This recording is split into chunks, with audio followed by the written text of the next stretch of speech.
मर जाने के बाद इंसान के जिस्म को वैसे ही रखने को ममीफिकेशन कहा जाता है।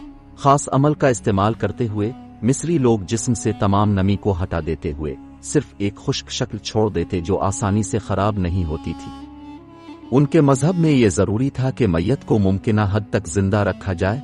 वो इतने कामयाब थे कि आज हम एक मिस्र की ममीशदा लाश को देख सकते हैं और इस बात का बखूबी अंदाजा लगा सकते हैं कि 3000 साल पहले की जिंदगी में वो कैसा लगता था। मिस्र की इब्तिदाई तारीख के बेशतर हिस्से में ममी बनाने का रिवाज था।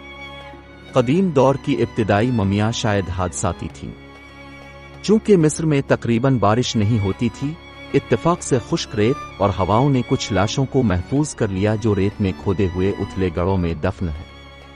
तकरीबन 2600 साल कब्ल मसीह चौथी और पांचवीं सल्तनत के दौरान मिस्रियों ने खुद मुर्दा को ममी बनाना शुरू कर दिया था। ये अमल 2000 साल से ज्यादा अरसे तक जारी रहा और तरक्की पजीर रोमन दौर में हुआ। हर एक मुद्दत के अंदर ममीफिकेशन का मयार मुख्तलिफ होता था जो अदा की गई कीमत पर मुनहसिर होता। बेहतरीन तैयार शदा और महफूज की गई ममियां 18वें से लेकर नई बादशाही के 20वें खानदान की हैं और उनमें तूतनखामान और दीगर मरूफ फिरौनों की ममियां शामिल हैं। ममीफिकेशन के अमल में 70 दिन लगते। खुसूसी पादरी जिस्म का इलाज करने और इसे लपेटने के लिए बिलमर के तौर पर काम करते। मुख्तलिफ मराहिल में अदा की जाने वाली सही रसूमात और दुआओं को जानने के अलावा पादरियों को इंसानी अनाटोमी के बारे में भी तफसीली इल्म की जरूरत थी। इस अमल का पहला कदम इन तमाम अंदरूनी हिस्सों को हटाना था जो तेजी से खराब हो सकते थे। दिमाग को बाहर निकालने के लिए नाक में खास आलात को एहतियात से डालकर दिमाग को हटा दिया जाता। ये एक नाजुक ऑपरेशन था जो चेहरे को आसानी से बिगाड़ सकता था, इसलिए इसे बहुत ज्यादा एहतियात से किया जाता। इसके बाद वो लोग पेट और सीने के आज़ा को आलात के जरिए हटा देते। वो सिर्फ दिल को अपनी जगह पर छोड़ देते, ये मानते हुए कि ये इंसान के वजूद और जहानत का मरकज है। दूसरे आज़ा को अलहदा तौर पर महफूज किया जाता था। मैदा, जिगर, फेफड़ों और आंतों को खास जार में रखा जाता था जिन्हें आज कीनोपैक जार कहते हैं। उनको ममी के साथ दफन किया जाता। बाद की ममियों में आज़ा से लोगों का इलाज किया जाता था। इसके बाद वो लोग जिस्म से तमाम नमी निकाल देते। ये अमल वो जिस्म को नेट्रॉन से ढांप कर करते। नेट्रॉन नमक की एक किस्म है जिसमें खुश्क करने की खूबियां होती हैं और जिस्म के अंदर इजाफी नेट्रॉन के पैकेट रखकर जब जिस्म मुकम्मल तौर पर खुश्क हो जाता था तो अंदरूनी पैकेटों को हटा देते और जिस्म से नेट्रॉन को हल्का सा धोया जाता। नतीजा एक बहुत खुश्क लेकिन काबिल शनाख्त इंसानी शक्ल होता था। ममी को मजीद जानदार बनाने के लिए जिस्म के धंसे हुए हिस्सों को कतान और दीगर मवाद से भर दिया जाता और झूठी आंखें शामिल की जाती थीं। फिर लपेटने का अमल शुरू होता था। हर ममी को सैकड़ों गज के कपड़े की जरूरत थी। पादरी जिस्म के गिर्द कतान की लंबी पट्टियों को एहतियात से लगाते थे। बाज औकात पूरे हाथ और पांव को लपेटने से पहले हर उंगली को अलग अलग लपेट देते। मरने वालों को किसी नागहानी आफत से बचाने के लिए चादरों के दरमियान तावीज रखे जाते थे और कुछ कतान की पट्टियों पर दुआएं और जादुई अल्फाज लिखे जाते थे। अक्सर पादरी सर की पट्टियों के दरमियान इस शख्स के चेहरे का मास्क लगा देते थे।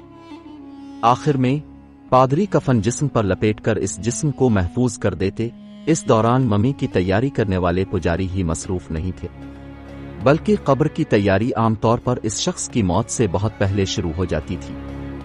उनका मानना यह था कि कब्र में रखने के लिए बहुत कुछ होता है जिसकी एक शख्स को बाद की जिंदगी में जरूरत होती है। फर्नीचर और मुजस्समे तैयार किए जाते थे। मजहबी या रोजमर्रा के मनाजिर की दीवारी पेंटिंग्स तैयार की जाती। उनका मानना था कि एक जादुई अमल के जरिए ये मॉडल्स, तस्वीर और सब चीजें असल चीज बन जाएंगी जो बाद की जिंदगी में जरूरत होगी। ये सब जनाजे के लिए तैयार होता था। आखिरी रसूमात में तकरीब का सबसे अहम हिस्सा ओपनिंग ऑफ दी माउथ कहलाता था। एक पादरी एक खास आले से ममी के मुख्तलिफ हिस्सों को छूता था। उनका मानना था कि आले को छूने से मुर्दा अब बोल भी सकता था और खा भी सकता था। इस तरह इंसान को आखिरत के सफर के लिए तैयार किया जाता था। ममी को इसके ताबूत में दफनाया जाता था। मिस्रियों का ख्याल था कि ममी शदा जिस्म इस रूह का घर है।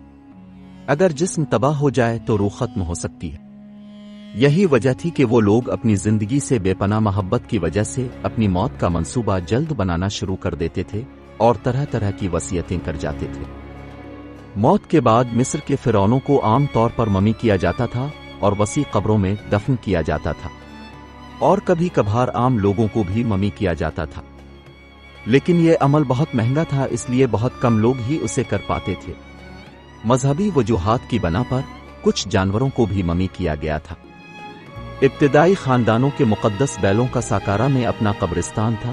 بابون، بلیاں، پرندے اور مگرمچھ جن کی بڑی مذہبی اہمیت بھی تھی، ان کو بھی بعض اوقات ممی کیا جاتا تھا، خاص طور پر بعد کے خاندانوں میں۔